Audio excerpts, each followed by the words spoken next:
It looks like our house is pretty full now, so we'll go ahead and get started. We just really want to, again, say thank you for coming. We're very excited to be putting this on today. If you are not aware, this program is sponsored by the Harwich Fund. This is a grant-funded program, so we're very grateful for their support and generosity. And it was also sponsored by the Friends of the Council on Aging. So just a little thank you to them. Today we do have Dr. Jerry Elevitz. Okay, this is like having a movie star in the classroom. It's like really having a real-life celebrity there.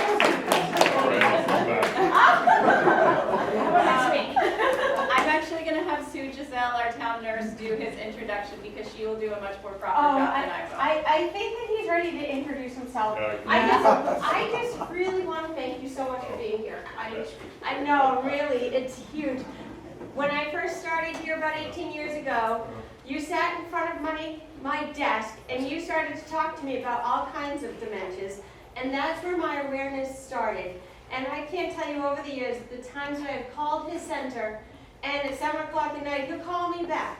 Or he'll say that there's something else that he can do. He'll always leave someone with the next step. It's always hopeful, and it's wonderful, wonderful to have you in our community. And we are so blessed to have you here with us right now. Thank you. So we're going to turn it over to him. Yeah, probably dim the lights. Yes, and we will dim the lights. It's hard to follow up that. What's best here? How is this? Can everyone see the screen okay? Yes. Wonderful. Well, my name's Jerry. Everybody calls me Jerry. I'm here with my partner and friend Art Bentz, and we run Limbic Resources, which is a fancy name for we have a memory center and a general mental health practice, and we're based in Hyannis and Buzzards Bay. And today, I do the clinical management of our memory center, and I've spent many years working in various hospitals, so I'm sort of retiring, staying old, going back and forth over the bridge. But I thought I'd give you, so I'm here to talk about things that Sue asked me to. Art's here to help with questions, because at the end of this week, and stick around for as long as you like. We'll be back again next week too, and questions. Okay, so this is our overview. For today, I'm going to be talking about what is dementia, the obligatory slides about how much it occurs in the United States. We all know it's epidemic and a growing problem because the population of the United States, like the world, is aging. I'm going to differentiate it from mild cognitive impairment, which is not like being a little bit pregnant. It's a meaningful diagnosis. Then I have to talk about the brain just because it's cool. And I have some neato slides and some interesting stories, and I do go on tangents, as Art will redirect me. Then we'll talk about dementia subtypes, and then what I'm really here to today is talk about diagnosing, how it's done, and of course we'll talk about what we do at the Memory Center as part of diagnosing. Next week, we'll be talking about prevention and treatment. I suspect, how many here have someone in the family or a friend or someone they're aware that has some form of dementia? There's many different types. So you're all experienced. I mean, I'm talking experts. And you are. You become expert. Never wanted to be. I never wanted to be. I thought I would have been out of business and retired years ago, but here we still are. And we're hopeful, but we want to talk about the new amyloid drugs, don't we? I know if I was sitting there and I had a family member or a friend with this problem, I'd want to know what's the new stuff, because we've been working with the old drugs for 25 years. And you're familiar with what I call the R-type drugs. So next week, I'm going to talk about the cholinergic hypothesis. This gets a little bit thick, but I think it's worth understanding because it's driven the Alzheimer's Association's research efforts for 25 years, and they direct most of the money. And it's all been towards Aricept, Razanine, and Exelon, the 3 drugs. And they're all based on the cholinergic hypothesis. And they don't work very well, and they're getting pretty old. But it's still worthy to know about it. Then we'll talk about the 3 Aricept type drugs and Namenda, the 4th drug that's been on label in the United States for over 20 years, the new amyloid drugs, and then maybe most important, risk reduction and prevention. What you can do if somebody has dementia to prevent progression as much as possible, slow it down. At the same time, how to reduce your own risk, because if you've seen it in your family, you don't want to get it. And there's lots of things you can do. Any questions so far? That's the agenda. Okay. Most of the questions, if you don't mind, we'll just hold to the end of the presentation, because I get distracted. I'm of a certain age, you might have noticed. We have one question. Jared, I'm hard of hearing. You're doing so far so good. I got it. Okay, I'll try to face you mostly. Well, but distinction also. I'll do my best. I have a monotonic voice, and it's difficult for people. I try to enunciate clearly, because I spend my life yelling at old people. And I don't have it with me, but I have a headset amplifier I carry with me when I do evaluations. Because hearing is everything. There was a study came out yesterday. It showed that a huge review study of many, many other studies, and it's suggesting that proper hearing correction can reduce dementia by 46%, the Alzheimer's variant. So hearing is everything. So you bring up a pretty good subject. I'll do my best. I call it bellowing. So Bellow away. I'll bellow away. So what is dementia? It's morosis, fatuity, oblivio, dotage, and demence in French. My favorite is tenacious phlegm in the brain. That's well, think about it. From the beginnings of medicine, we talked about the 4 humors. Blood, yellow bile, black bile, and phlegm. And these were imbalances in these humors were considered to be the cause of all diseases. And Hippocrates, 400 years before the birth of Christ, was popularized these, and believe it or not, they formed the foundation of medicine right through the 17th century. And they were not disproved until the 1850s when the germ theory came about. So people are still talking about this stuff in the 1800s. It's amazing how far we've come in just the last few years compared to the first millennium. And I always reference that because it just tells us how far we can go with regard to developing treatments and cures for Alzheimer's disease. I haven't given up the hope. It's been disappointing, but it's the holy grail. Whoever hits this, and I'll talk about that next week quite a bit, whoever finds the medication that cures this is going to make trillions, not billions. So there's a motivation. It's not an orphan illness. So I want you to keep the faith. Tenacious phlegm. Jean-Etienne Esquirol in 1838 came up with the first reasonable definition of what dementia is. Dementia is established slowly. It commences with enfeeblement of the memory, and particularly the memory of recent impressions, what we call new learning. Short-term memory, right? And you all know this. Dementia was first described by Lucretius 50 years before the birth of Christ, and it was a term used for psychiatric illness like depression, schizophrenia, bipolar disorder. In the Middle Ages, we had a theological perception of disease, so everything was due to sins of God, and that's when we were doing,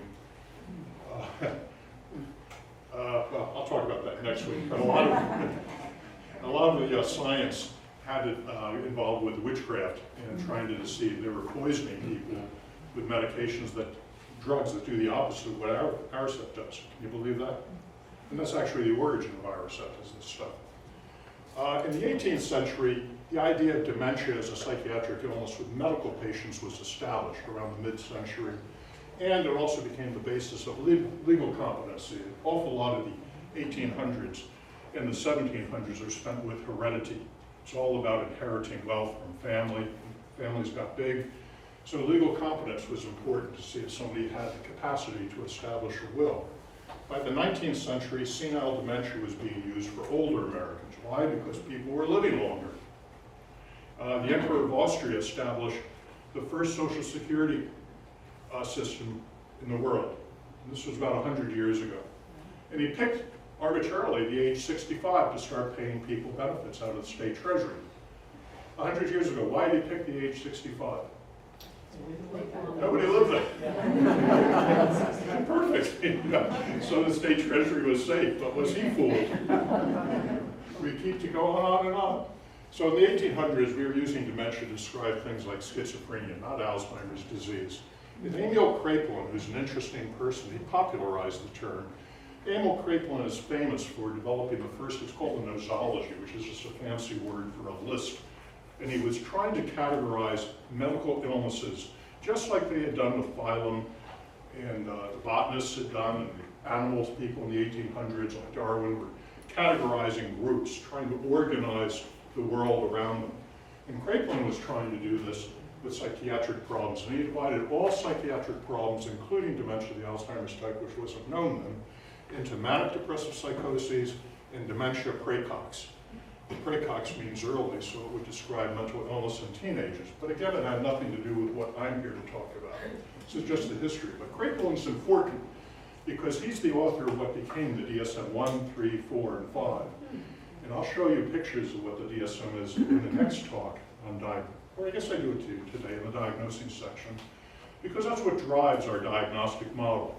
Frankly, it also drives the reimbursement model, which drives the diagnostic model. What Medicare will reimburse determines what doctors will diagnose in many ways. Emil Kraepelin was interesting because he was trying to make a biological argument for the purpose of disease. Everything up to this point, in the early mid-1800s through the late 1800s, was Freud and Jung. Everything was psychogenic. All psychiatries practiced doing, well, counseling, but trying to dig up subterranean memories and thoughts from people, spending weeks at this. Consider that the definition of autism was believed to be when a mother held an infant too close to their breast and smothered the child, and the child went through infancy helpless with memories in their subconscious. This is Bruner, who actually wrote some good books, but he was wrong. Anyway, you get the concept. It was psychogenic. Everything was caused by emotions, the world around you. But Kraepelin was arguing, no, he thinks that disease could also be caused by biological problems. And the germ theory was just coming around. So we had Kraepelin arguing biological causes and Freud arguing things that are psychogenic. By the way, Kraepelin, while he had a good handle on what would be the future of psychiatry, he also was a little screwy. He believed auto-intoxication by sex hormones was the cause of most psychiatric disorders. So even though he had the idea down, it wasn't until a little later, in 1906, when Alzheimer spoke at the Tübingen University. Did I say that right? You're that German guy. Tübingen. Close enough. Close enough. It was a psychiatric conference. He wasn't just a neuropathologist. He was a psychiatrist. He ran the Institute of Psychiatry in Tübingen. Kraepelin was in Berlin, where he ran a large hospital. This guy started, oh, look at this, I have a pointer. Zeiss Icon had developed a microscope which he could really start looking, and this was the basis of the germ theory. We could see tiny things, and then you could figure out that they were related to illness. And he studied a woman named Augustine D., who at age 50 had developed dementia. And it got so bad that her husband hospitalized her at Alzheimer's Institute, and he followed her psychiatrically, and then upon her death, with family's permission, he did a post-mortem. And these are the slides. Those are pictures of the actual slides he made of her brain. His best friend was a guy named Eisel, who developed a staining technique, and you would apply these stains to organic material on a slide, and it would light up. You could determine cells. It's kind of cool because you had to wait for the slide. The determination of the weight was he would spit on the floor, and when the spit dried up, the slide was ready. And what he did is, this is the original slide of neurofibrillary plaque. Excuse me, not neurofibrillary. Plaques are little tiny pieces, and we'll talk about this with amyloid, that occur between the neurons, where, as you know, neurofibrillary tangles are matted, damaged neuronal material. It comes from the nucleus inside the cell, and it breaks down, and it becomes just a jumble of garbage. And that's actually a word used nowadays. It's garbage inside the cell, which can't be excluded or cleared. So these are the actual slides, and he presented them at a conference, the psychiatric conference, in 1906, and it was just met with silence. Nobody said anything in the room. Two other presentations about psychiatric illness based on psychoanalytic theory got an active discussion going. But this was the beginning of medical science, because this was proof. And the Freudians really didn't have an argument for this. In 1996, 44% of all psychiatric hospitals in America engaged in a psychoanalytic practice. By 2003, there was one hospital left in Massachusetts doing psychoanalytic therapy. And when you went to that psychiatric hospital, you had to commit for at least a 6-month stay. It was not cheap. So this is dramatic. This is the beginning of medicalized psychiatry. The vast majority of psychiatrists nowadays, as you probably know, don't do psychotherapy. A few of them will mingle it in, but they're just seeing 3 patients to 4 patients an hour because they're doing medicine. They're giving you medicine, they're checking you for symptoms to see if you have side effects and that sort of thing. So all this is kind of figures into what we're doing. By the way, Kraepelin was so grateful because this was the proof he needed. They used to have knockdown, drag-out battles. They would fight, the Kraepelin's disciples would fight. They would throw stuff at Freudians. They'd have these knockdown drag. Freud was in Vienna. He wasn't at this conference either. Kraepelin was in Berlin. But this was the beginning of the end for Freud. And Kraepelin, when he came up with his first big nosology of diseases, honored Alzheimer by calling dementia praecox Alzheimer's disease. So that's where it came from. All right, common dementia deficits. These are fancy words: amnesia, apraxia, executive functioning, agnosia, and aphasia. Those are terms we use. They're Latin terms, but they basically mean amnesia is forgetfulness, and there's the emphasis on new information. Apraxia is difficulty in performing complex tasks when you're instructed to do so, either verbally or in writing. And people get confused, like when you tell your husband or your wife or your loved one, please go to the refrigerator and put this in. Sometimes that gets discombobulated. Other activities get confused too. We all know reasoning and executive function is slowed down. Judgment and reasoning are executive functioning. Spatial organization, agnosia. Agnosia is the inability to recognize things, like prosopagnosia is the ability to recognize faces. There are people, has anyone ever read any books by Oliver Sacks? Really cool guy. A man who mistook his wife for a hat had prosopagnosia. He was a Viennese conductor. He spoke 5 languages, and he had a stroke, a very limited area of the brain, and he couldn't recognize his wife until she spoke. So Oliver Sacks was studying him, and he would give him things like a glove. He would say, "What is this?" And the guy would look at it, and he could not recognize the object. And he would say, "It's a device with 5 outpouchings."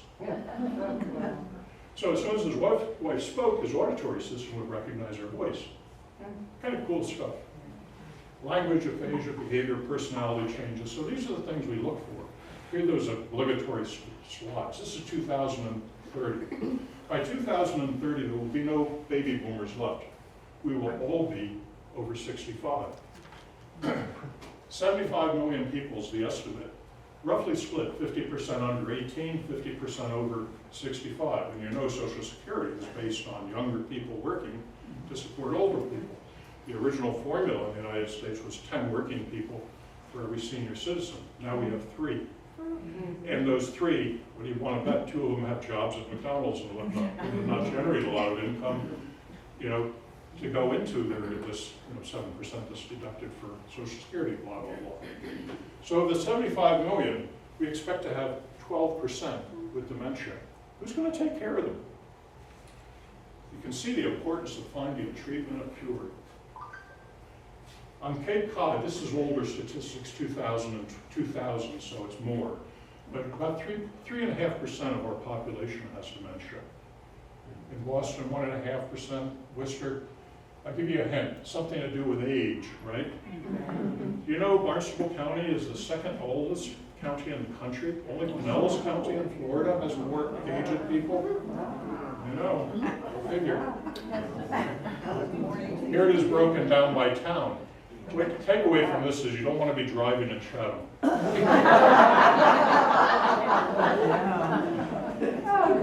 kid you not. 10% of all people over 65 will have Alzheimer's. 50% over 85. But this is the important thing is the incidence of Alzheimer's, that's how often it occurs each year in a population. At age 65 is about 1 or 2%. That's my risk of having had schizophrenia, and I never worried about that. So 1.5% is not something to lose sleep over. It's still real. The problem is that risk doubles every 5 years. So at age 6, actually that's at 60, at 65, the risk is now 3%. At 70, it's 6%. And you see what happens. That's a geometric progression, not exponential, but geometric. It goes up dramatically. And you're back up to 50% of people over 85. Dementia is rarely detected in the typical medical practice. Right now, about 5% of people with intermediate dementia are detected, almost none with mild dementia. I'm not talking mild cognitive impairment, I'm talking Alzheimer's or vascular dementia or any of the others. The vast majority, of course, are Alzheimer's, so I'll tend to revert to that. Only 11% of people with fairly advanced dementia are detected. These are people not living in nursing homes, not living in assisted livings, but living in the community. Of those people, 23% of people with pretty poor cognitive functioning, late middle stage Alzheimer's dementia, are still driving. The detection is important. My wife just turned 75 and she got the honor of having to go into the registry for her next license. You know why? You got to do it in person. They want to look at you. At 70, they made me come in, and I couldn't pass the eye test. That's a sad story. We won't get into that. So there's all kinds of things. I could go through the things that differentiate age-related normal forgetfulness, which is also called age-associated cognitive decline, age-associated memory impairment. It's normal aging. And we all get forgetful. I'm having word-finding problems up and down the yin-yang nowadays, especially when I'm tired. Mild cognitive impairment is somewhere in between this, and then there's dementia. Now, I'll just sum it up. Somebody told me a long time ago, normal aging is when you lose your car keys and you can't find them. Dementia is when you get in the car and you can't figure out what to do with the keys and you're sticking them in the cigarette lighter. There's a big difference. And our job is to distinguish that difference and then also from the middle thing, this mild cognitive impairment thing. Dementia versus normal aging, well, it's just a matter of, on a continuum, it's more of the same, right? Except now depression gets serious. It's clinical depression. It warrants treatment, and it's frequent in dementia. Reasoning deficits are not small things. They're pretty dramatic. There's confusion, and there's psychiatric symptoms often. Probably the most common is paranoia. In fact, I know the most common is paranoia. I had a patient, and you lose sense of your time.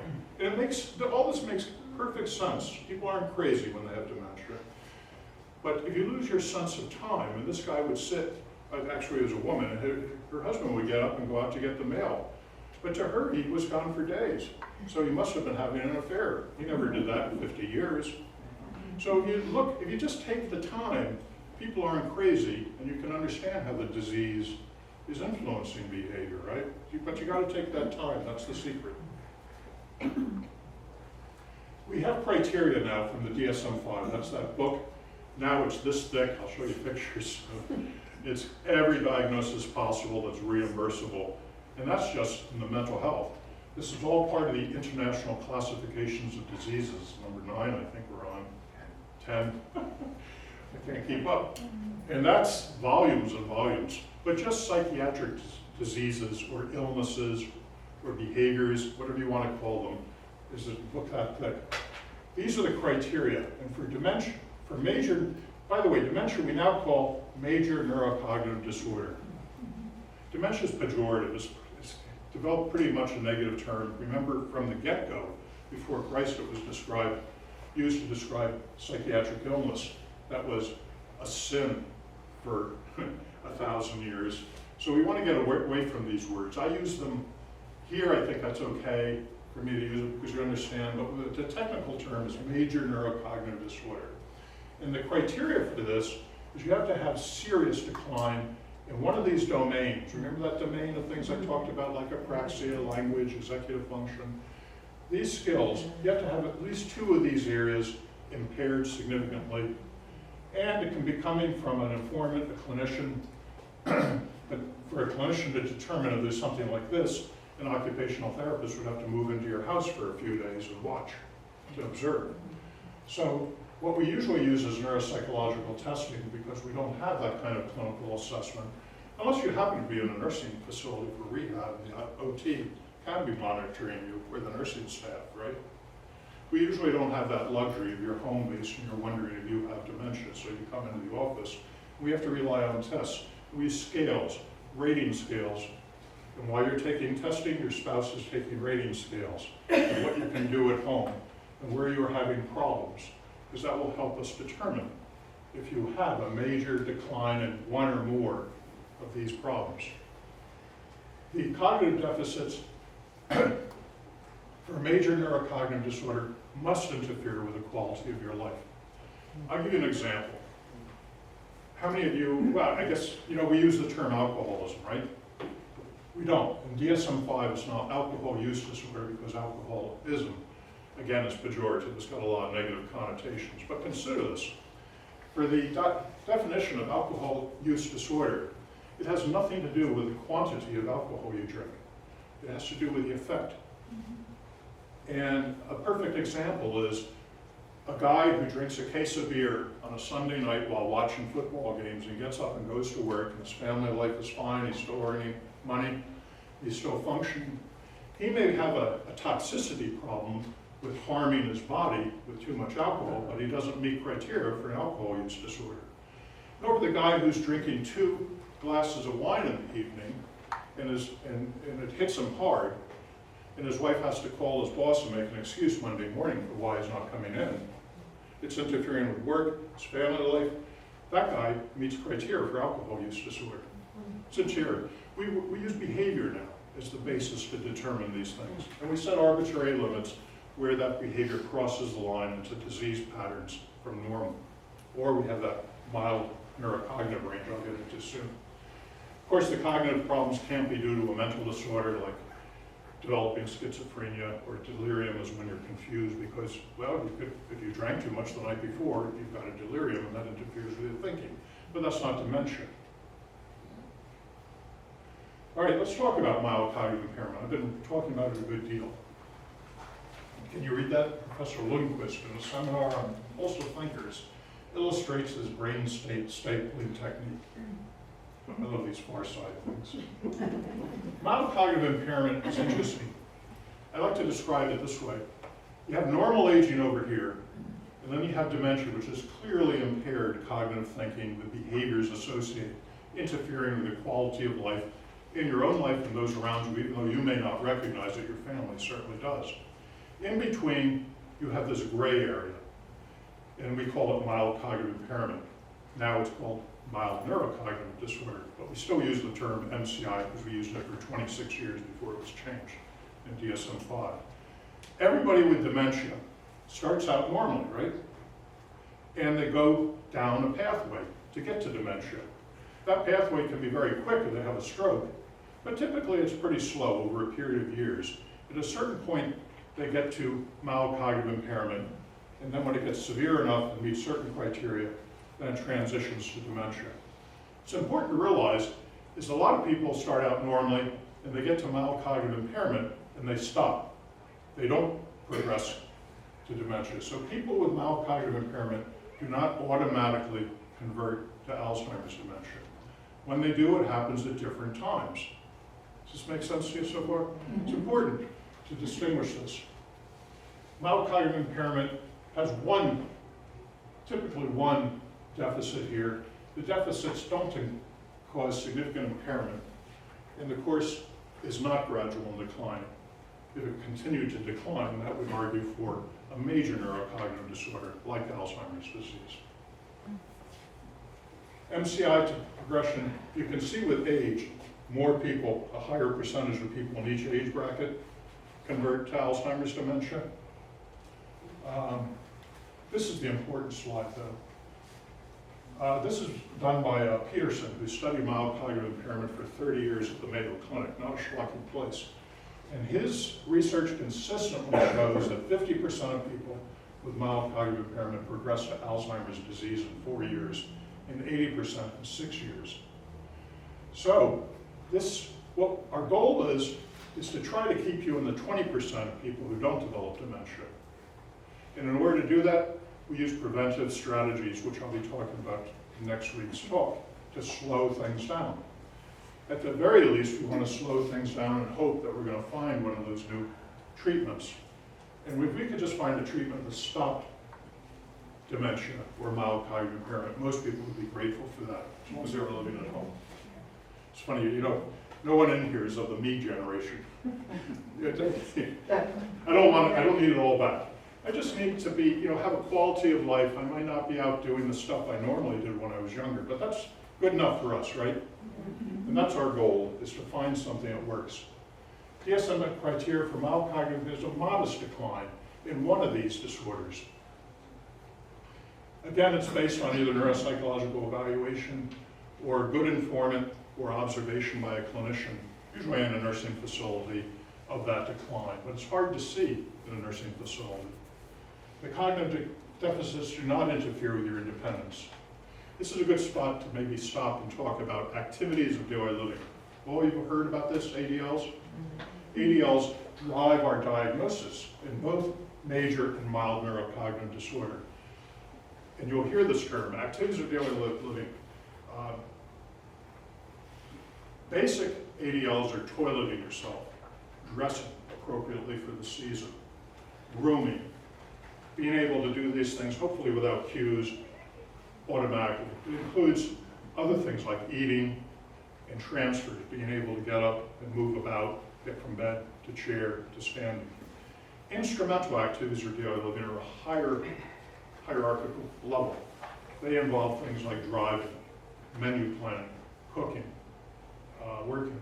So for mild cognitive impairment, you need a decline, usually in one or more instrumental. In fact, I think I have a slide of this.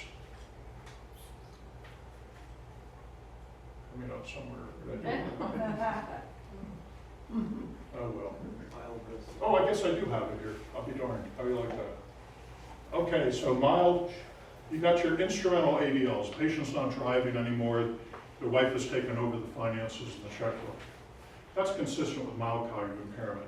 But somebody who's forgetting to shower, putting on the same clothes over and over and over, unless they're reminded and cued to not do that, that's going to be a basic ADL problem with that. That makes sense? So you see, these ADLs are important because they play a major role in determining the diagnosis. So it's, I want to emphasize that. Again, for either mild or moderate, mild or major neurocognitive disorder, the deficit can't be due to a delirium or medical illness. Can you define executive function? That's a good question. Executive function is thinking, but it's problem solving, analysis. It's what you do when you make a judgment. When you're confronted with a choice, and you're confronted with choices every 5 minutes at home. Should I do this now? Should I go get the mail? I can do that later. I better do it now. It's raining. These are all decisions, and you're basing them on facts, and you're weighing the pros and cons of each decision. In a nutshell, that's what executive function is. Animals can't do this. You ever seen a dog run back and forth between its two owners? They just can't make a decision. But people, we make decisions because we're able to weigh.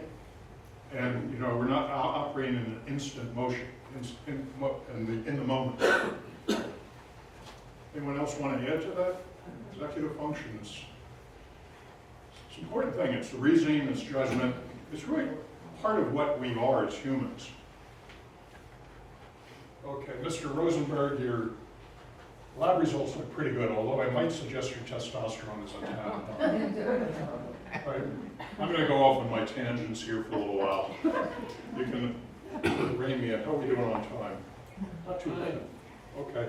Here's the brain. Don't leave home without it. And you've probably seen pictures like this, but I like this one. There's two hemispheres, right? You all know about the bicameral nature. The brain is two hemispheres. I'm going to show you some detailed pictures. In the center, deep in the brain, are these ventricles. You've heard of things like normal pressure, hydrocephalus. That was a rule out, your loved one, for possible dementia. This is the third ventricle, and that's where cerebrospinal fluid is created. It's actually made there.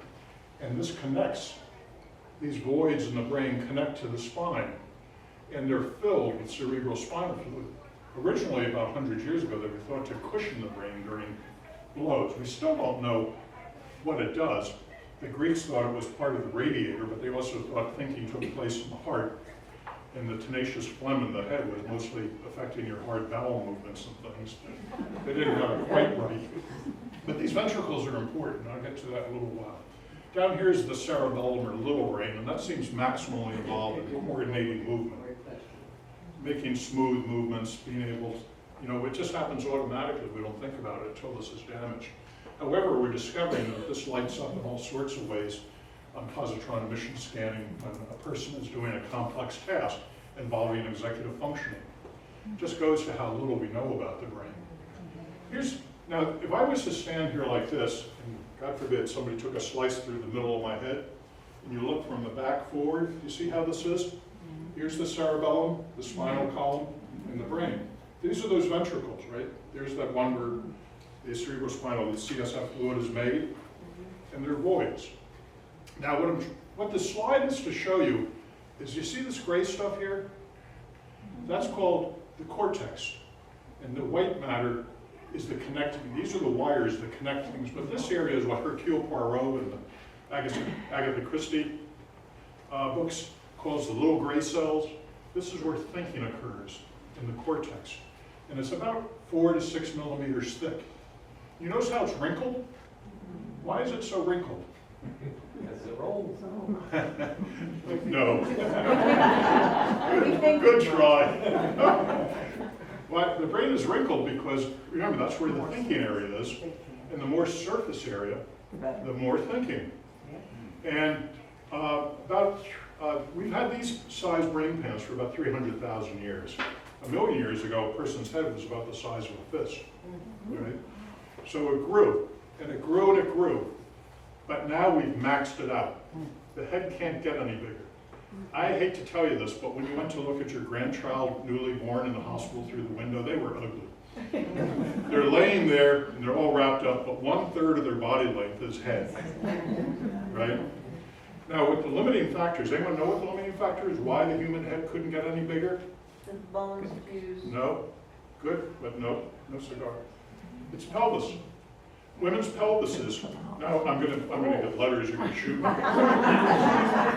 Ready for this? Women run funny, right? Because their pelvis is wider, they swing their hips, and it's more accentuated when they run. If the hips had to get wider to allow the baby to pass through, because that head is largely formed, and it got as big as it could be because they couldn't evade danger anymore. They couldn't escape from predators. So that was as good as it got. Women are beautiful now, they're perfectly proportioned, but if we want more surface area of the brain, it's got to be convoluted into gyri and these wrinkles. And that's why we have it. I have a kind of a cool slide of this here. This is the cortex. This is a picture of what the gray matter looks like. Now, a human being, if we were to peel, the cortex means rind in Latin. It's just like the rind of an orange. And we were to peel it off, all that gray matter, it would cover 4 typewriter pages. A chimpanzee, 1 typewriter page, a monkey, a postcard, and a rat, a postage stamp. So, this is probably our closest relative. And you can see we've got 4 times more brain area, brain thinking area in the brain.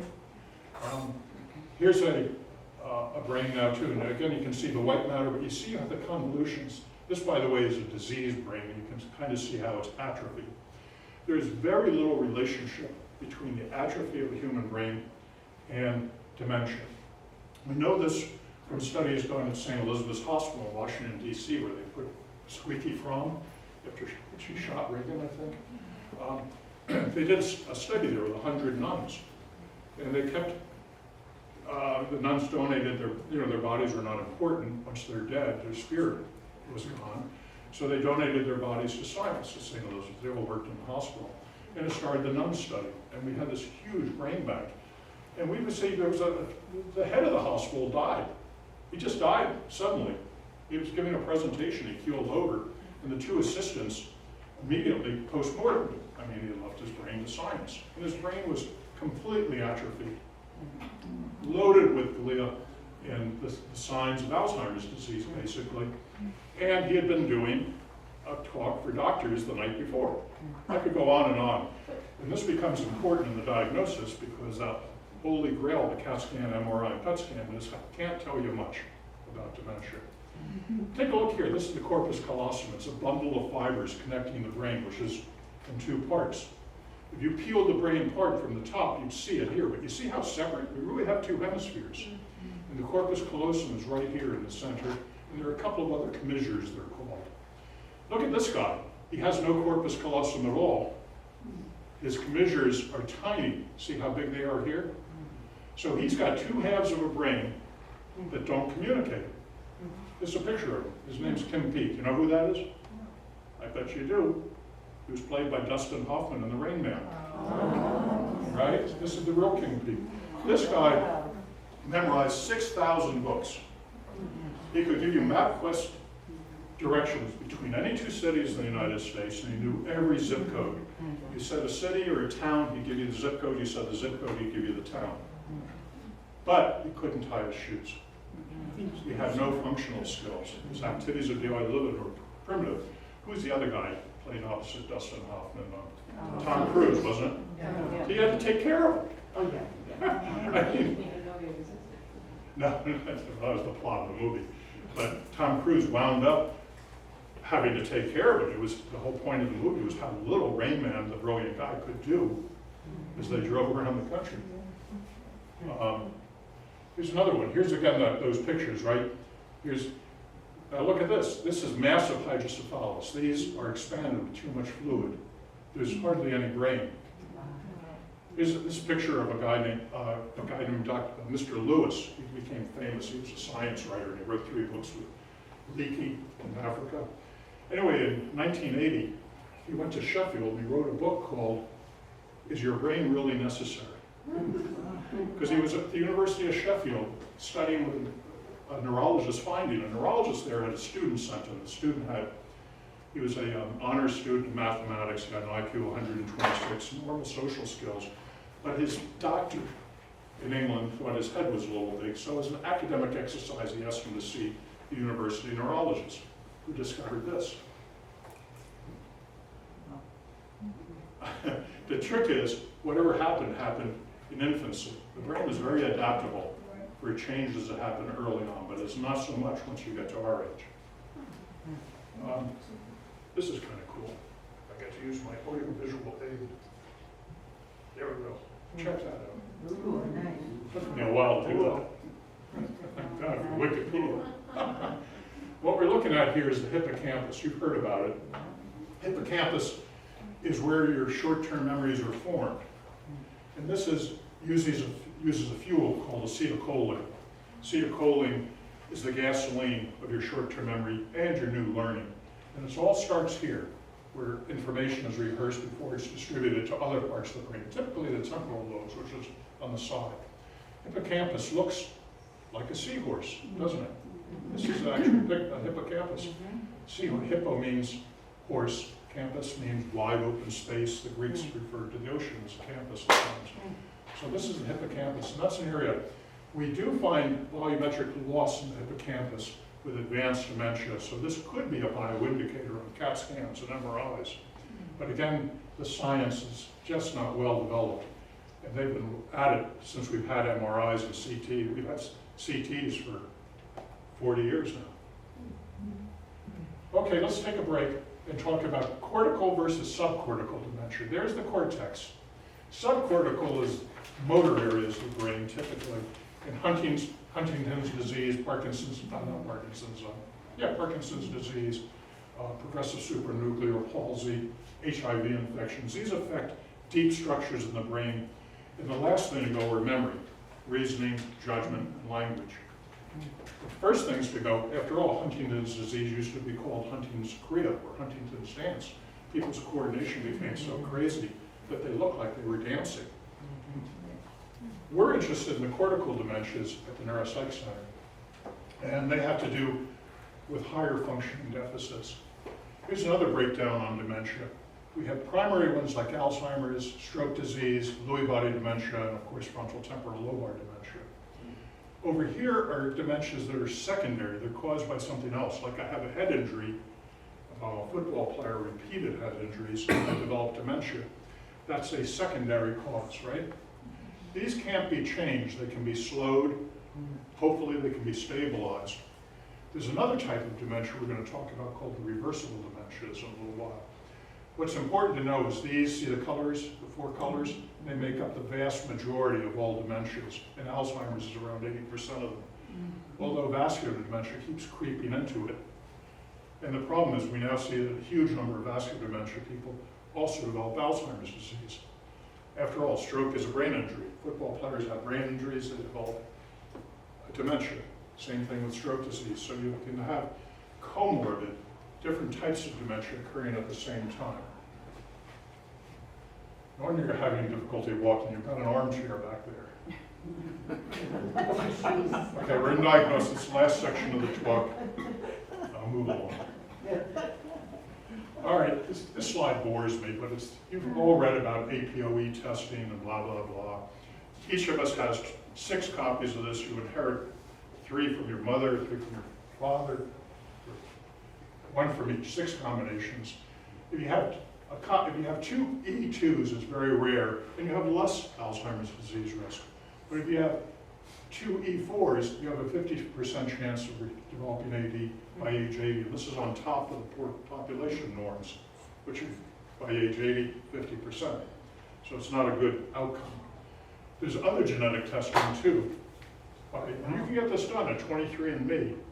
But all of these 3 different tests all indicate that you're at risk for developing Alzheimer's before 65, even before age 30.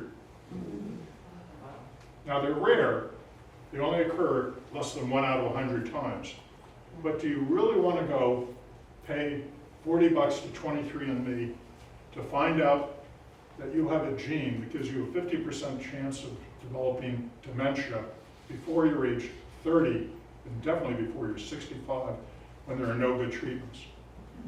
Alzheimer's Association does not recommend genetic treatment. If we had something that was started early, then it would make sense. We do have preventive strategies, but most of you folks are doing them already. There's no big secret. You know about socialization. We've talked about hearing treatments.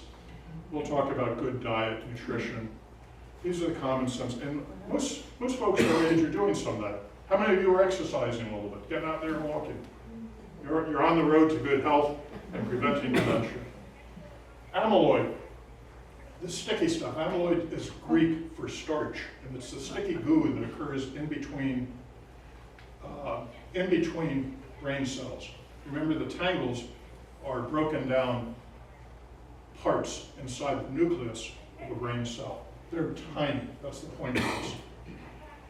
We can get testing for amyloid because if you have a lot of amyloid, that's a biomarker for risk of Alzheimer's. If you have Alzheimer's, it can help confirm that you have Alzheimer's. But the testing for it's unpleasant. You have to do a lumbar puncture, or there's now a pretty cool PET scan for amyloid. The problem is Medicare doesn't pay for it, and it's $5,000 to $7,000, and it's not particularly definitive. If you have all kinds of problems in your everyday living, this strongly suggests that it's an Alzheimer's disease. So what? We have problems. Again, if it implied a direct treatment, I'd be all over it. And Medicare would be paying for it. Next week, I find it fascinating. You know, the new amyloid drug came out, the first one. And Medicare was prepared to pay for it. I don't know if you knew that. When did it come out? We have 2 drugs out and another one coming out at the end of this month. I'm stealing my thunder for next week. You'll have to come. Actually, I'm telling you, because it's shocking. I was looking at it today. Our rates were about to go up $26 a month for Medicare. That's not chicken feed. Guess what? Next year they're coming down. Because they didn't go up $26 because Medicare just decided they were not going to approve the first FDA-approved drug for reimbursement for dementia unless you're in a clinical study. They were thinking the floodgates would open and it would cost enough to raise every citizen in the United States on Medicare, I think it's $25, $26 a month. Can you imagine? Treatment was $56,000 a year. The company gratefully cut it in half when they got a little. Anyway, we'll talk about that. Come back next week. A lot of this is politics. Okay. What isn't? But I mean, it's sad because, Alzheimer's Association is driven by the politics. They have created the politics. And it's really decided where the research money has gone. They're changing now. In the last 10, 15 years, they've gotten a lot more open-minded about alternatives to the cholinergic hypothesis. All right, these neuritic plaques, the tangles, the size of them is 1/500th of the head of a pin. Okay? That's why it took Alzheimer had to wait for the Zeiss-Icon microscopy to come out. You really need, it's 400 power you need to look at these things to see a tiny blip that could be a definitive sign of Alzheimer's disease. And guess what? On a CAT scan, you cannot see anything 1/500th the tip of a pen. So don't ask me. I can't have dementia, my CAT scan was negative. Or my MRI was good. I say, so what? We give these to rule out reversible dementias, such as brain tumor. And the guy at McLean's Hospital in charge of imaging loved these referrals he was getting from neurologists and psychiatrists for brain imaging to rule out tumor. And he told me one day we had never seen them. That's a pretty big Harvard hospital, McLean, right? So a lot of imaging goes on. That's a lot of wasted money. You should put money where there's a payoff to it. Anyway, the CAT scans, MRIs, don't get me wrong, they're remarkable. But they're one-to-one. You see they're not microscopic. They just show you the gross morphology. That's the shape of the brain. And they can clearly show there's a tumor or there's hydrocephalus, like those pictures I showed you before. But they can't show you anything 1/500th the size of a pinhead. So they're no help. In fact, there's no blood test for dementia. CT, MRI, and PT. They can help rule out things like brain tumor.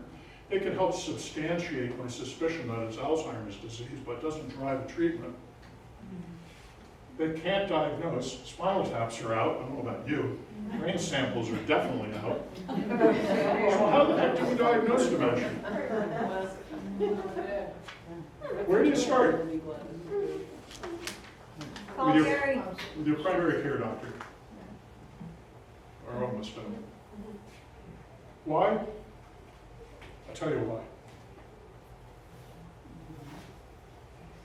We'd be remiss if we didn't look for these, right? These are reversible. They can be fixed. These things can't. Depression, 10% of all dementias. We spend a lot of time in our practice looking at depression. We're mental health providers, so it's an area of interest and expertise to us. So it's what we do. This is called pseudo-dementia, false dementia. When somebody is so depressed that they can't get it together to pay attention to what their wife is saying, what? And then the wife comes into our office and they say to me or Art, my husband either has selective hearing, but he doesn't remember anything I said. No, he wasn't paying attention because the depression prevented him from, so he didn't get into memory in the first place. There's a difference. This is treatable with a high rate of success, by the way. These other things, too, are treatable, and they're not a big deal. All it takes is a simple lab test. When you go in for the lab on your routine doctor's appointment, they just take an extra vial of blood. It doesn't even hurt anymore. They're checking your cholesterol anyway, right? Under special circumstances, we may do syphilis testing. I've had some interesting cases back in the day with World War II vets. God knows where they were in the Philippines. I had two guys, both of who developed mad cow disease. It's a prion disease. You're aware it's terrible. You know, the duration is like a year of life. It's just a horrifying disease. You know how they both caught it? They were friends. They were colonels in Vietnam, and they would eat, on a lark, they eat monkey brains. 40 years later. Lumbar puncture. We don't do these routinely, but they're in our bag of tricks as they're needed. Yeah. The monkey, we didn't understand that they did what about monkey? They ate monkey brains. In Vietnam, it's a delicacy. But they're not cooked. But prions live through cooking. They're not live. We have prion disease in the United States. It's in the antelope population in the United States. The antelopes defecate, and it gets eaten by cows and whatnot on the grass. If one of these days we're gonna, like in England, they have mad cow disease, it would knock out the United States. Imagine what it would do to the economy. So that, anyway, I'm really depressing myself. Okay, so we start with these things. You know, they're negative, and they usually are. We only find reversible dementias other than depression 1 or 2 or 3% of the time, but we'd be remiss not to try to fix a problem, right? And if they're negative, we go to a neuropsychological eval or behavioral neurology. We only have one behavioral neurologist on the case. He's Donald Marks in Plymouth, who Art and I work with. I'm just laughing. His bedside manner. You think I'm mad. He'll blather at you for hours. He's a cool guy though, and he'll spend hours with you in a neurological evaluation. It's pretty rare. Why do you think doctors capture, I'll get to it later. Possible dementia. We start with this. When the workup for the reversible dementias is negative, and any neurological scans are done, like CTs, MRIs, lots of doctors still do them, not the majority anymore. Then we have the neuropsych eval, and we can diagnose probable dementia. To get definitive, there's only one way to do it. You need to have sampled brain tissue under that laboratory microscope or an electron microscope to see the hallmark features. They're called biomarkers of dementia. Here's the DSM-3. This guides us in how we do diagnosis. And what do we do in a neuropsych eval? We look at the domains: executive function, complex attention, learning, motor. That makes sense, right? Because psychological tests are geared towards these kinds of things. It's easy for us. Why we want to detect this early, there's a million reasons. If you haven't done your Medicaid estate planning to protect your home, if you own a home, from being sold to pay for a nursing home, you have to do it 5 years before you go into the nursing home. So the first thing I say to a patient when I detect we're doing feedback with the person with mild cognitive impairment is, have you seen your attorney? Well, and we recommend 23 attorneys who do this all day long on the kid. That's a big deal. We're talking about your assets, the wealth, what you want to leave to your children. So if we can, I think that's an important thing that we can do. There's lots of things like this. There are new treatments, which we're going to talk about next week. And we can also, you're doing all these things anyway: good diet, walking, exercise. But if you discover you have mild cognitive impairment, you want to put it on steroids. That's just a no-brainer. Okay, I'll describe what the neuropsych eval is, and then we're done. I can take questions on these here too. I get yelled at with stuff. It used to be cool 20 years ago. It's rather sexist now. I got new stuff. So I apologize in advance. I get it. I've been yelled at by the best of them. All right, assessment for mental stage, dementia. We start with the medical workup to rule out those reversible dementias. This is important, and we at the Memory Center won't accept your referral unless it comes from your PCP. You don't have to do it that way, but that's the best way to do it. Your doctor is going to have the nurse do some light-duty mental screening for cognitive impairment. It's a screening measure. It's not very accurate, but it's helpful, because if you do poorly on it, you've got a problem. But if you do well on it, it doesn't rule out dementia. It's like, what was that?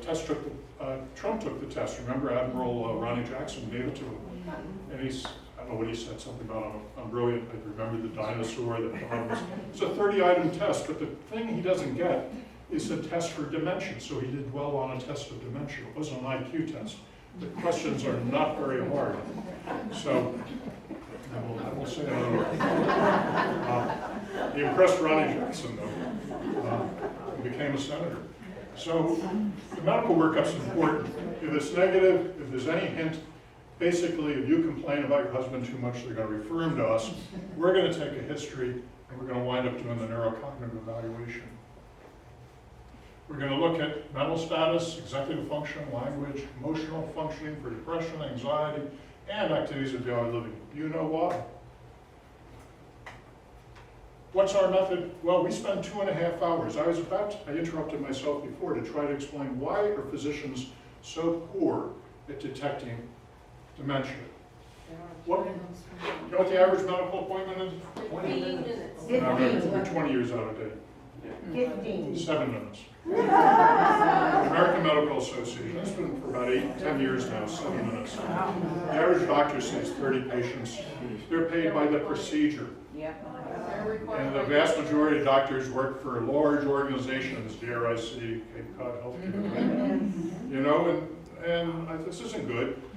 And look, it's not happy. I kind of broke my heart when the American Medical Association published this is probably 20 years ago, 30 years ago, they published a survey they took of doctors, a wide-scale survey, and the average doctor in the United States would not recommend that their son or daughter be a doctor anymore. That's heartbreaking. Why? Well, you know, the insurers, CVS just bought a huge insurer. United Behavioral Healthcare, the largest insurer in the world, is buying pharmacies. You know, it's all becoming, they say it's better organized. I don't know. So we spend 2.5 hours with people. You're going to find something out. You just can't not. We do a lot of family interview before and after. We discuss prevention strategies and interventions. We don't, if you know, at our practice, you're probably going to see a psychometrist who's a skilled person who does the testing. And there are 2 licensed psychologists, myself and what's his name? My friend. I'm not. Monocognitive. I'm fatiguing. Yeah, there is that. I'm coming up with excuses, of course. Bruce, he's a good guy. I would go to him before I go to me. He's younger, right? We need young people. We're looking. What do you think I'm still at this? So you see the psychometrists, they're not going to sit there and diagnose with you. They're going to talk to you about prevention. We have a PhD level occupational therapist. We have, you know, these are the people who will be working with you. They know what they're talking about. But you go back to the doctor who referred you to us to hear, often it's a neurologist, and you want to hear our findings in the context of their blood work, their other studies.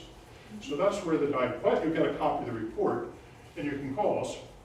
And if it's with Bruce or me, you know, we will go over some of the results. Anyway, but we're always going to be discussing this. And we have a lot of time to do this, so no one's rushed. We like to do home-based evaluations where possible, because patients just do better. No white coat syndrome. How often are you annoyed because the doctor keeps you waiting 10 minutes and you know the nurse is just chatting? Do you know why they do that? They do it on purpose. So your blood pressure will settle. It's called white coat syndrome. Yeah, patients do better. We can look at risk factors, walk through the house, detect problems like banisters, rugs, all sorts of things. Especially look into activities of daily living. When I'm at the house, I'm in the garage. I'm looking at 400 dings on every corner of the car. Come in, you had any driving problems? No, nothing wrong. I was in a house, in the car door, the passenger, the driver's door, I guess it was sitting, leaning up against the garage. She had left it open and backed out. No problem. So we look, and we learn a lot about activities of daily living. I was in a house at Hyannis House, which is the only apartment building on Cape Cod with an elevator. I know that because that's where we put my mother-in-law. And I went in to see a lovely lady, and she looked fine to me. She was great. We were chatting. She had a hunk of hamburger on the defrosting next to the refrigerator on the counter, just like you or I would, right? But I looked down, and it was a year old. So you got to look at the refrigerator. I could go on and on. We generate a lengthy report. The tests are simple. We can pack them into a suitcase. We don't give IQ tests, which are intimidating. You really don't need to know what your husband's IQ is. You're stuck with it one way or the other after years, right? You need to know if they can do things dementia patients, normal people can, or they're having trouble with it that could implicate their cognitive state. So we use very simple measures. This clock drawing you've probably heard about. Yeah. We're looking at those. These are all things that look at language skills, long-term, short-term memory, praxis, the diagnosis, orthography. It's not complex. It's not threatening. These are normal drawings, but they get progressively worse. And you can see what happens here. Look at this. You see the deficit in reasoning? A really interesting thing is, if I say set the hands at 10, set the time at 10 after 11. The little hands on the 2 and the big hands on 11, right?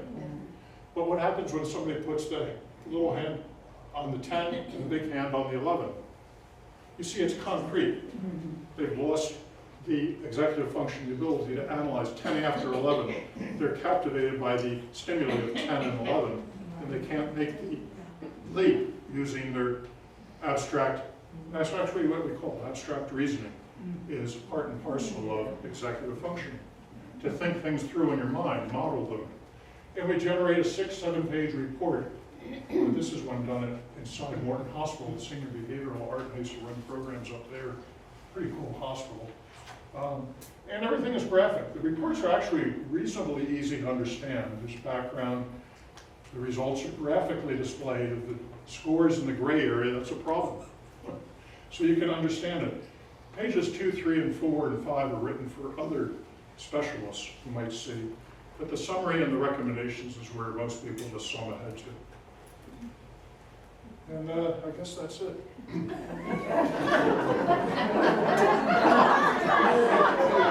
The doctors regularly. Did they read that? That's a good question. Do the doctors regularly test for if you have an issue like a B12 Yes, deficiency? I could go back to that slide. The B12 deficiency is one of these part and parcel, is one of the common things. Anemia, thyroid disorder. There's called a panel. You know when you go to, what is it called, Quest? Yes, oh yes. They don't check off, they check panels off. Yeah. Right. And there are certain panels they look for. And so they'll be checking this panel, and that's exactly what they're looking for, because these things are easily treated. B12 deficiency, B1 deficiency. I was talking about alcoholism, which is alcohol use disorder. Do you know that causes brain damage? And it's a dementia caused by alcohol. We call it Korsakoff-Wernicke's disease. But you know what? The alcohol has nothing to do with it. The idea that a shot of liquor kills 1 million brain cells is not true. The thing that kills it is vitamin B1 deficiency, vitamin. People who are alcoholics in the city of Boston, when you give them $5, they don't go to McDonald's or they don't go get a meal. They go to the liquor store and they buy a bottle of Wild Irish Rose. Why? It's 20 proof or 40 proof. I don't know, 20. It's 10% alcohol, but it's rich red syrup. It's thick. It fills you up, satiates you. It's caloric. So they're not getting vitamins. So it's my point is, vitamin deficiency is a very important component to Do rule the out. doctors normally do that as a panel? And then Only if you bring up a problem. Thiamine is not routine. B12 is pretty routine. I don't know. I just was wondering if your The age. nurses in here would know. Sue is B. No, you're right. They're not routinely doing it. So even after age 65 or when. And you know, our bodies are uptaking vitamins. Do you know 100 years ago the average American died at age 40? And we've been on Earth, whether it's, we've been on Earth in some incantation for 4 million years. And we've doubled lifespan in a dot right here.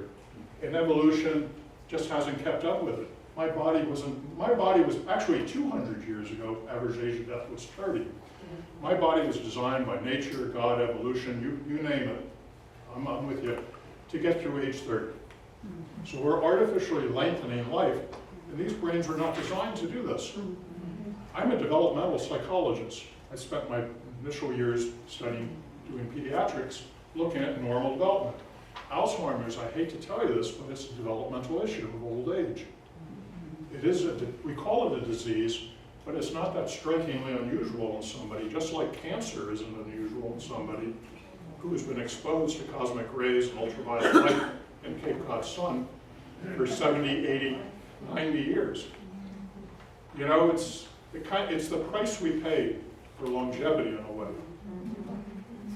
That doesn't mean we should pay that price willingly or happily. We should fight it for quality of life. Yes? Yeah, so that's why our knees and our shoulders are wearing out at, 68 as well. So That's the orthopeds are making a good living. I had a question about heredity. Yeah. listening to you today, it informs my thinking about that. But so if you have a parent, one parent who developed Alzheimer's, died at a fairly early age, and then I've read or had been thinking that my chance of developing it might be greater than someone who grew up in a family where that was not the case. But so there might be a proclivity for me to develop it, but not a certainty, correct? Correct. So what's your opinion, your experience? Well, we know the risk of proclivity. We know just how much the risk is. If you have, that's the first thing I do when I'm taking a family history. I'm saying how many members of your family, first degree relatives, brothers, grandparents, sisters, and parents. And let's say one of your parents develops Alzheimer's at age 80, okay? And that's it in the family. The risk of Alzheimer's is 50-50 at age 80. What's 50% of 2? 1. So you don't have an increased familial risk. However, and let's say you have 2 grandparents, one on either side, that developed Alzheimer's disease. You still won't. Why? Because that's a 50% risk. There's 4. 2 out of 4 is 50%. But if you have a brother and you had a sister, now the trick to the question is if it was early onset. The younger the age, if it was before age 60, that's a problem. If you have a familial history of first-degree relative, and there is a type of Alzheimer's where everybody gets it before 50% of people get it before age 50. So people of Italian and Guatemalan heritage. There's a family on the Cape. They actually did a talk 30 years ago at the, I forget their name, they were on stage at Cape Cod Community College. And this woman, she's a remarkable woman, cool lady, but she had 10 children before she was 50 and she developed Alzheimer's. And she passed that gene down. So they knew 5 out of the 10 kids. So they're doing the talk, there's 8 kids on the stage because 2 already had Alzheimer's. Of the 8 remaining, the questions going to them were pretty tough questions. How does it feel? You know? So there are hereditary forms, they're very rare. And they have to be very young. My biggest concern is when you compare them to age. When I have a 75-year-old sitting with me, a 15% risk of Alzheimer's. By the way, if you have a 15% risk of Alzheimer's, what do you think your risk is of mild cognitive impairment? Way higher, you know? So it's a reasonable question, but I'm much more concerned about your age, unless you've got 3 or 4 immediate family, that's first degree we call it, or you have 1 or 2 of a very young age, and they didn't play football in high school. You know, we roll out things. Again, it takes time to do this, but it's a good question, and I endorse it because we spend a lot of time talking Well, about it. I think it's a common, I think it's a misunderstanding. Well, it's an understanding, and just, again, I'm not sure it's a misunderstanding, it's just that once you know the science to it, we actually sit and work out the math with people. Yep, go ahead. You were talking a little bit about Medicaid and checking into the kind of the whole. Medicaid estate is a good question. There are there's estate planning. All lawyers on Cape Cod do estate planning. Then there's Medicaid estate planning, which is how you plan your assets. You're not, I hope you know, I think it's 80% of us in this room are going to die in a nursing home. Average length of stay in a nursing home is 3 years. There are 24 nursing homes on the Cape and Islands, and I go to all of them, and have been for years. And they're terrific places. They differ, and they do the best with what they can. But the idea is to stay out of them. And the average cost is $17,000 for 3 people in a room per month. And what you need to realize is your Medicare will pay for rehabilitation care up to 3 months. As long as you're getting better, they will keep you. You know how you're invited once a week to a family meeting, the doctor never shows up, but the social worker's there? That's the recertification meeting to tell you what the doctor is recertifying you that you're getting better with OT, PT, and speech therapy. The day you stopped, my mother-in-law, who was at Hyannis House, was in assisted living, fell, hit her head, went into the nursing home, and I went in for a family meeting, and I walked out, and the administrator chased me into the parking lot, grabbed me by the sleeve, said, "Jerry, I need a check for me for $15,000. I said, why? He said, Medicare's terminating her rehab status in 2 months. And so I started writing checks against her income. If you go into the nursing home, if you're a single lady, you go into the nursing home and you can't come out, you will go on Medicaid, they will apply for it. But Medicaid will require that all your assets be spent down to about $1,400. That includes, you're allowed to keep your car and your jewelry, but your house would have to be sold. Your stocks and bonds sold that you were saving for your grandchildren. Your savings down to $1,400. And once you go down to $1,400, then you get on Medicaid. Medicaid will apply retroactively 90 days. If you're married and you go into the nursing home and can't come out, let's say you've had a stroke, they won't come take the house and sell it while your spouse is in it. Or any family member who's been considered a caregiver for 3 years. But the moment you die, or the spouse goes to the nursing home, or you try to sell the house is seized. They put a lien against it, in effect. You can avoid this. The trick is you can take your house and you can move it out of your name, put it into a trust. Now you all have trusts. You have revocable trusts. I know you do, because how many of you have a will? If you did it with a lawyer, the lawyer had you do a revocable trust. The revocable trust is rinky-dink. It takes a minute to do. What it does is it speeds your estate through probate court. But if your kids don't need to get their inheritance in 3 or 4 months and can afford to wait a year, then you help put the lawyer's kids through college. There's a thing called an irrevocable trust. How many of you think or know you have an irrevocable trust? See, 2. Irrevocable trust can't be changed. So if I sit with a lawyer, I put my house into an irrevocable trust, I can't change. This is perfect if I want to die in that house. But if I want to sell the house and move to Florida and wear white shoes like Pat Boone, okay, that's not a good thing because I can't sell the house. But if your plan is that you downsize, you and your husband are in the smallest house, you want, put it to your irrevocable trust, consider it because it's not considered property. I know, go figure. You live in it, it smells like it looks like it tastes like it, but it's not property. So if you go into the nursing home 5 years and 1 day, so I'm following somebody with mild cognitive impairment, and they make the transition, and I've lectured them and said, go see a lawyer, and they've done it on that day, right? 3 years from now, the mild cognitive impairment is transitioned to Alzheimer's disease. Let's say 4 years. We move them to an expensive assisted living. Actually, it's cheaper than a nursing home. It's $7,000, $8,000 a month. So you pay 60 grand for a year for 1 year, and then you're 5 years after setting up the trust.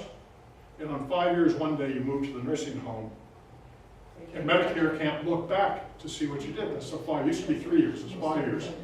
Republicans are trying to do away with it entirely, for good reason. I'll address that maybe next week. There's 2 sides to that story. Imagine what our Governor Baker could have done, because Medicare. Well, let me finish the story. You go into the nursing home, your house is safe. They can't make you sell it to pay for Medicaid, so when you die, it reverts to your will. So you get my point? Yeah. But when you do this, who pays for the nursing home? Medicaid pays $7,000 a month. All of us pay for it. In Massachusetts, 50% of this is not Medicare now, it's Medicaid. 50% of Medicaid is state paid, 50% is federal. So out of the $7,000 a month, $3,500 is coming out of the state budget. So Baker's calculations were, if he did away with this, and you just paid for your own damn nursing home, is how he said about it, he would have enough money to bury all power lines, redo all roads and bridges in Massachusetts. Yeah. Right? So there's 2 sides to this coin. I happen to fall on the side of wanting my patients to die with dignity. And in this country, dignity is tied up in your assets, let's face it. If you're broke, you live on the street, you have 0 dignity. We have a little bit, and we all worry about our finances. So I fall on that side, not because it's right or wrong, but just because I work with people my age every day. All right, it's a good question, but you really have a question for a lawyer, right? Yeah. What about the tinnitus? Ear? The ringing in the ear, the tinnitus? I hate it. So I know, it makes me insane. Has nothing to do with Alzheimer's. Oh, good Lord. Nothing Tinnitus, then it's not a No. reflection of. No, I could go through so many things. Aluminum, remember that? Yeah. And they, did you know, this was a big deal because they wanted to do it with aluminum cans. Where would my beer be stored? The big problem was, did you know, no, they coat glass. They spray aluminum oxide in it to coat it. There's more aluminum that can leach into the fluid in a bottle than there is in a can. Luckily, we disproved it. I could go through all the things that haven't proved causal. Yep.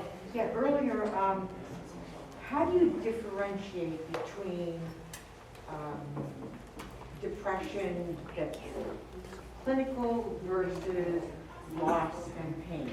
I'll let Arnie answer. I'm tired. I'm old. I'm saying, He manages the mental health psychiatric components. He also administrates the whole darn thing at our practice. So they don't let me, I don't do psychotherapy. okay, I'm terrible.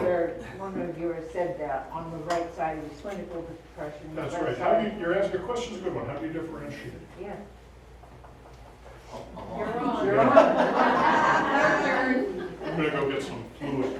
So depression is one of those things that's very misunderstood when there's like a street term depression, and then there's the clinical Oh, my pleasure. presentation of depression. Louder, Have a cookie. So depression that's clinical has maybe 5 or 6 specific criteria that must be met. So you have sleeper appetite disturbance. Yeah, it's important topic. We can't hear because everybody's talking. They're trying to answer a question. Okay. So there are specific symptoms that occur that makes depression different, clinical depression different than what we think of as on the street as depression. So that would be things like sleep and appetite disturbance. That could be eating too much, or sleeping too much, or too little. It could be a sense of sadness all the time, with a depressed mood. There's like 5 very specific criteria that have to be met. Sometimes suicidality or suicidal thinking. So I guess the easiest way to remember it is not what it is, but what it's not. It's not grief. Grief is normal. It's not sadness. Sadness, we have good days and we have bad days, and sad things happen, and we feel that. It's not unhappiness. So many times people go to the doctor and they'll get a Prozac because they complain of being depressed. But what they mean is they're sad, they're grieving, or they're unhappy. And by the way, they don't get better because there's no pill for sadness, grief, and unhappiness. Right. So if you have some more specific questions about that, you can ask your primary care doc. They usually know. But doctors, if you complain, you say, I'm depressed, they'll give you a pill. Right. And that probably is not the best thing. But you can call us. They'll tell us Where are you based on? We're in Hyannis and in Buzzards Bay. We have two sites. What's the name of the facility? Ah, the Memory and Attention Center. there you go. That's our Okay. facility. Do you have another business card? I have 5.